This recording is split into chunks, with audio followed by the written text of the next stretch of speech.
Delhi Carol ബാഗിൽ ഇന്നലെയുണ്ടായ തീപിടുത്തത്തിൽ ലിഫ്റ്റിൽ കുടുങ്ങിയ യുവാവ് മരിച്ചു. 13 അഗ്നിരക്ഷാസേനാ യൂണിറ്റുകളെത്തിയാണ് തീ നിയന്ത്രണ വിധേയമാക്കിയത്. ഷോർട്ട് സർക്യൂട്ടാകാം തീപിടുത്തത്തിന് കാരണം എന്നാണ് പ്രാഥമിക നിഗമനം. വിവരങ്ങളുമായി വിനീത വി.ജി ഡൽഹിയിൽ നിന്ന് ചേരുന്നുണ്ട്. വിനീത, പുതിയ വിവരങ്ങൾ എങ്ങനെയാണ് വിനീത?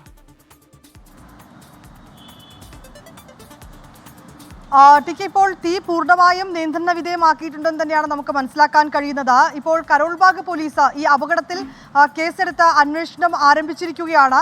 ഈ നിരവധി വ്യാപാര സമുച്ചയങ്ങളുള്ള മേഖലയാണ് ഈ കരോൾ ബാഗ് എന്ന് പറയുന്നത്. ഈ കരോൾ ബാഗിലാണ് തീപിടുത്തം ഉണ്ടായിരിക്കുന്നത്. ഇതിൽ ഏറ്റവും ഈ കെട്ടിടത്തിന്റെ 4 നില കെട്ടിടമാണ്. അവിടെ നിരവധി വസ്ത്രങ്ങൾ ഉണ്ടായിരുന്നു, ഒപ്പം തന്നെ മറ്റ് സാധനങ്ങൾ, ഇലക്ട്രോണിക്സ് ഉപകരണങ്ങളൊക്കെ ഉണ്ട്. ഇതൊക്കെ ഈ തീപിടുത്തത്തിൽ പൂർണ്ണമായും കത്തി നശിച്ചിരിക്കുകയാണ്. ഈ കെട്ടിടത്തിന്റെ ഏറ്റവും മുകൾ ഭാഗത്തിലാണ് തീപിടുത്തം ഉണ്ടായത്. തുടർന്ന് മറ്റ് 2 നിലകളിലേക്ക് കൂടി ഈ തീ പെട്ടെന്ന് വ്യാപിക്കുകയായിരുന്നു.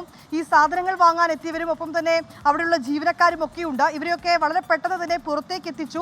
പക്ഷെ അതേസമയം ഈ തീപിടുത്തം അത് കൂടുതൽ മറ്റ് അപകടങ്ങളിലേക്ക് പോകാതിരിക്കുന്നതിനായി അപകടം ഉണ്ടായപ്പോൾ തന്നെ ഈ വൈദ്യുതി ആ മേഖലയിൽ വിച്ഛേദിച്ചിട്ടുണ്ടായിരുന്നു. തുടർന്ന് ആ ലിഫ്റ്റിൽ ഉള്ളിൽ കുടുങ്ങിയ ആളാണ്, 25-കാരനാണ് മരിച്ചത്. അദ്ദേഹത്തെ ആശുപത്രിയിലേക്ക് എത്തിച്ചുവെങ്കിലും അദ്ദേഹത്തിന്റെ ജീവൻ രക്ഷിക്കാനായിട്ടില്ല. ഈ വിഷയങ്ങളിലടക്കം വളരെ കൃത്യമായിട്ടുള്ള അന്വേഷണം നടക്കുന്നുണ്ടെന്നാണ് ഇപ്പോൾ കരോൾ ബാഗ് പോലീസ് വ്യക്തമാക്കുന്നത്.